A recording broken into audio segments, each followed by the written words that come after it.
Webalire ddala munnaffe bwe tukyatambula mu mawulire agabuutikidde nkwaniriza mu kitundu ekyokubiri tukitandise eddakiika ziri 18 ezakayita kwemu ey'akawungezi abakyala banneekolera gyange batotodde okusoomoozebwa kwe bayiseemu mu kiseera eky'omuggalo. Bano beemulugunyiza nnyo ku ngeri abakuumaddembe gye babakwatamu nga bali ku mirimu gyabwe. Abakyala banneekolera gyange beekubidde endulu ku ngeri gye baakosebwamu omuggalo olwa COVID-19 n'engeri gye batulugunyizibwamu abakuumaddembe n'abamu ku basajja babagula. Bano babadde nabulagala emmengo. This day of human rights, we should also know that violence, mainly among women, is at a higher rate. Enkozesa ya kondomu mu Uganda ekyetaaga okunyikiza. Tetuli bulungi nnyo nga Uganda mu nkozesa ya kondomu. 55% of them tebatera kukozesa kondomu. Kati ekyo kikulaga nti ate n'abakozesezzaako era nabo tebazikozesa bulungi. Ba law enforcement officers bakoleraga obulwaire bw'ensomye either and disorderly log and look up bond okukwata banneeko babagye mu ssente. So saba ne banneeko n'abafuna eddembe lyabo nga bakyala balala kubanga bakyala balina abaana basomesa. Okwemulugunya kuno bakukoze basinganya ekibiina ekitakabanira eddembe ly'abakyala ekya Alliance for Women Advocating for Change nga balina ekitongole ky'amawanga magate ekya UNAIDS ng'akabonero ak'okkuza ennaku 16 ez'okulwanyisa okutulugunyizibwa kiyite 16 days of activism against violence. Abantu bagamba nti mwogeranga abaani kati mugenda Kampala eyo ne babateekamu ebigambo muzze wano mwagala kukyangalanya amalwaliro. Badonda ne babavudde oluvannyuma lw'emyaka 5 bakumi basigala bakyakola omulimu gwabwe mu community ate era basigala bakyayamba abantu baabwe ate nga nabo basigala bali bulungi.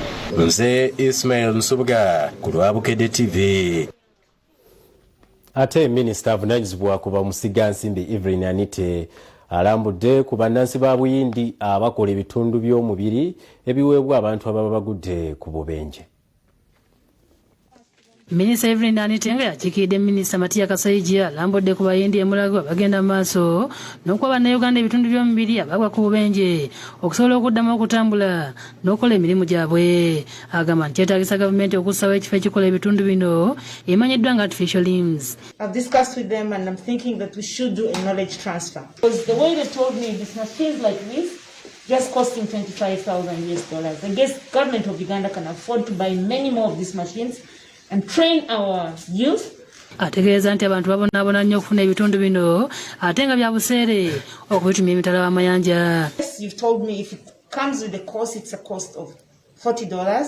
Alamuziddwa Jake Mal nga amutegeeza nti kino kikolebwa mu mawanga ga Afrika amalala. Shuman Venkatesh okuva mu kibiina ekigatta abakyala abayindi mu ggwanga ayogedde engeri obujjanjabi gye bugabibwamu ku bwereere era nga gavumenti ya Buyindi neetegefu okutendeka abasawo b'omu Uganda ku ngeri ebintu bino gye bikolebwamu.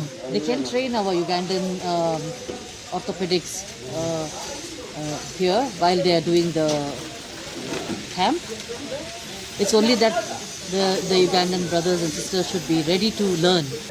Bwaba ekibiina kigatta abalwadde bannalubiri abasikoseewo mu ggwanga nga buli wamu n'aba CTI Africa batongozza omukutu okugenda okuyamba abalwadde okufuna obujjanjabi nga basinziira awaka nga bayita ku masimu gaabwe. Omukutu gutuumiddwa Life Health Network nga Siza Baloole akolera CIT Africa bw'annyonnyola.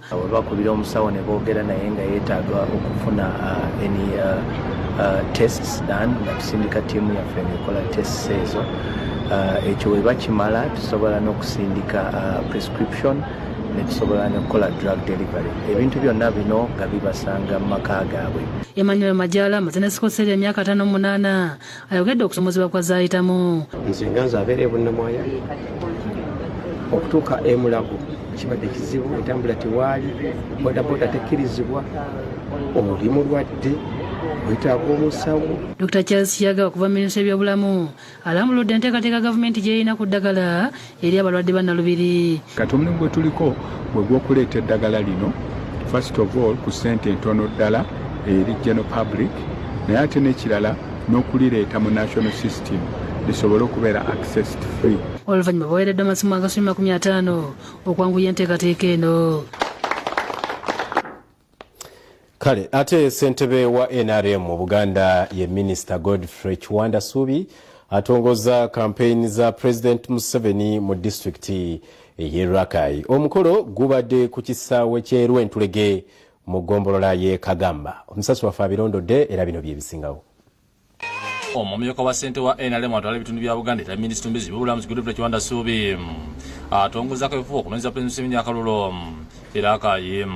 Omukolo gubadde ku kisaawe ky'e Rwentulege e Kagamba era ng'omubaka omungi bwebuyamba javiira Simwanga alaze ebintu ebiruma abantu.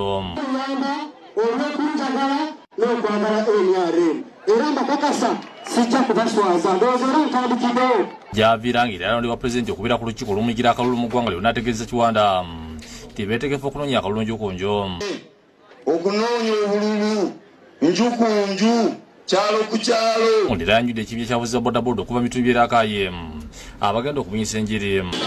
Bano Kiwanda abakwasisa b'endira okuwangulira NRM ebifo byonna mu Rakai kussa n'abali mu bifo bya gavumenti ez'ebitundu nabo benyamye okunoonya akalulu. Ssaabakozi wa NRM Mathias Kasamba agambye nti oluvannyuma lw'okuwanguza NRM e Rakai bajja kudda mu kaweefube okusomesa abantu okwejja mu bwavu. Tugenda kuma olumbe lw'obwavu ate naawe njagala ogenda otandika okutegeka obusaana. Kiwanda yeebazizza bannalakayi olw'engeri gye bawagidemu NRM. Ate abavubuka mu disitulikiti y'Isingiri basabidde okukola banyafuzi abalobidde okubakyema nga bakozesa ebintu ebibavumisa. Bino omubaka wa Paalamenti w'Isingiro South Alex Byaluga Abakunda byogedde wabadde atongoza ekibiina ekyavuka mu Isingiro South bayise Isingiro South NRM Youth Association. Omulimo kugira ngu batambule ku ruganju ahandisho nibarondera Museveni akalulu barondera MPs akalulu bona bine flaga. Babadde ku kisabo ky'ekikagata era Byaluga bagambye nti ebiseera ebisinga ddala banyafuzi ababeera balina ebiruubirirwa eby'enjawulo baagala okutuukiriza beekweka mu bavubuka. Endira kukinduka abaliyo babatagetinjire kubakozesa ebigwire konka eminyeto yayisingiro mazima general ekyo yakimanyire kanti ndahamya ngo likyakwikkiriza. Skilling center eyo honorable Bakunda ne ba honorable bonna boolina bwe munaaba mutuwulidde eddoboozi lyaffe ery'abavubuka ne mutukolera skilling center eyo tujja kuba NRM tetulina kye tugibanja. Ate bannakibiina kya NRM bitundu byennakulabye ne kawempe basibye akakiiko Pulezidenti Nakalema kabayambe okukubako mu kibiina kino abasusse okubaggyako ssente abasusse okubatwala okola pulezidenti okwogera. Kale ensonga endala tujja kuba tuziraba mu mawulire agataliko nfufu ku ssaawa 4 olw'embeera y'obudde agabuutikidde katugakomye wano ne ku 10:5. Bukedde Farmer Radio embuutikizi tubaayo n'amawulire ku ssaawa 3 ez'ekironze. Ismail Nsubuga atakumira mpeera akutukuumire.